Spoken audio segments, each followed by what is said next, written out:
ഇന്ത്യയുടെ ഏറ്റവും പ്രായം കുറഞ്ഞ പ്രധാനമന്ത്രിയാണ് രാജീവ് ഗാന്ധി. ഡിജിറ്റൽ ഇന്ത്യയുടെ പിതാവ് എന്ന് രാജീവ് അറിയപ്പെടുന്നു.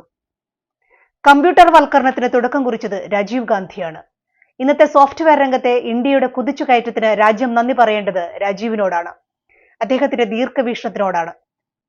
കമ്പ്യൂട്ടർ ബോയ് എന്നും പൈലറ്റ് എന്നും ഒക്കെ വിളിച്ച് CPM-ഉം BJP-യും രാജീവിനെ വല്ലാതെ ആക്ഷേപിച്ചിട്ടുണ്ട്. പക്ഷെ സാങ്കേതിക മേഖലയിലെ ഇന്ത്യയുടെ കുതിച്ചുകയറ്റത്തിന് രാജീവ് ഗാന്ധിയോടാണ് രാജ്യം കടപ്പെട്ടിരിക്കുന്നത്. ഇന്ത്യൻ റെയിൽവേയിൽ കമ്പ്യൂട്ടർ ബുക്കിംഗ് കൊണ്ടുവന്നത് രാജീവ് ഗാന്ധിയാണ്. റെയിൽവേയിൽ ഒരുപാട് പേർക്ക് ജോലി പോകും എന്ന് പറഞ്ഞ് പ്രതിപക്ഷം ടിക്കറ്റ് റിസർവേഷന് എതിരെ വലിയ പ്രതിഷേധം നടത്തിയിരുന്നു.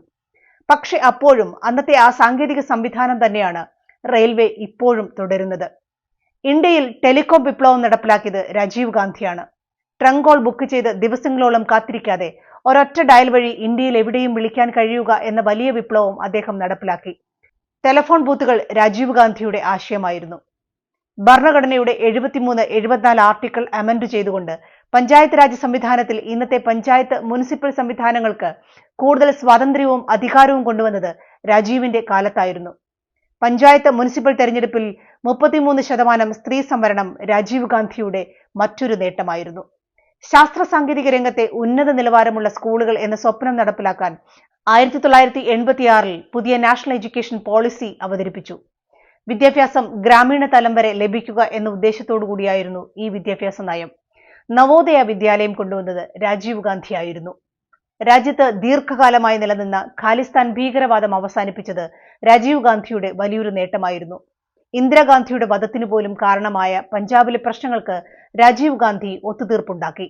പഞ്ചാബിൽ ദിവസേന എന്നോണം അരങ്ങേറിയ സ്ഫോടന പരമ്പരകൾക്ക് അവസാനം കുറിച്ചത് രാജീവ് ഗാന്ധിയായിരുന്നു. രാജ്യത്തിന്റെ വടക്കുകിഴക്കൻ മേഖലയിൽ സമാധാനമുണ്ടാക്കാൻ കഴിഞ്ഞതും രാജീവിന്റെ വലിയ നേട്ടമാണ്. അയൽ രാജ്യങ്ങളായ മാലിദ്വീപിലും ശ്രീലങ്കയിലും ഉണ്ടായ ആഭ്യന്തര പ്രശ്നങ്ങളിൽ ഇന്ത്യ സൈനികമായി ഇടപെട്ടത് രാജീവിന്റെ നേതൃത്വത്തിലാണ്. മാലിദ്വീപിൽ വിമതരുടെ ആക്രമണം നടന്നപ്പോൾ അമേരിക്കയെ ആശ്രയിക്കാതെ മാലി പ്രസിഡന്റ് അബ്ദുൽ ഗയൂം സഹായത്തിനായി സമീപിച്ചത് രാജീവ് ഗാന്ധിയെയാണ്. ശ്രീലങ്കയിലെ സിംഹളീസ് ആക്രമണം നേരിടാൻ ശ്രീലങ്കൻ ഭരണാധികാരി സമീപിച്ചതും രാജീവിനെ ആയിരുന്നു. മിസോ കരാർ, ആസാം കരാർ, പഞ്ചാബ് കരാർ എന്നിവയിൽ രാജീവ് ഒപ്പുവെച്ചു.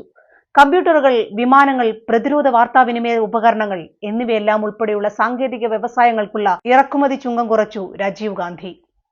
അതിവേഗത്തിൽ പ്രവർത്തിക്കുന്ന ഒരു പ്രധാനമന്ത്രിയായിരുന്നു രാജീവ്. 7ാം പഞ്ചവത്സര പദ്ധതിയിൽ രാജ്യത്തിന്റെ സാമ്പത്തിക വളർച്ച 5.6% അങ്ങനെ പുതിയൊരു ഇന്ത്യയെ സൃഷ്ടിച്ചുകൊണ്ട് രാജീവ് വിടവാങ്ങി. ആ നേട്ടത്തിന്റെ അവകാശികളാണ് നമ്മൾ ഓരോരുത്തരും.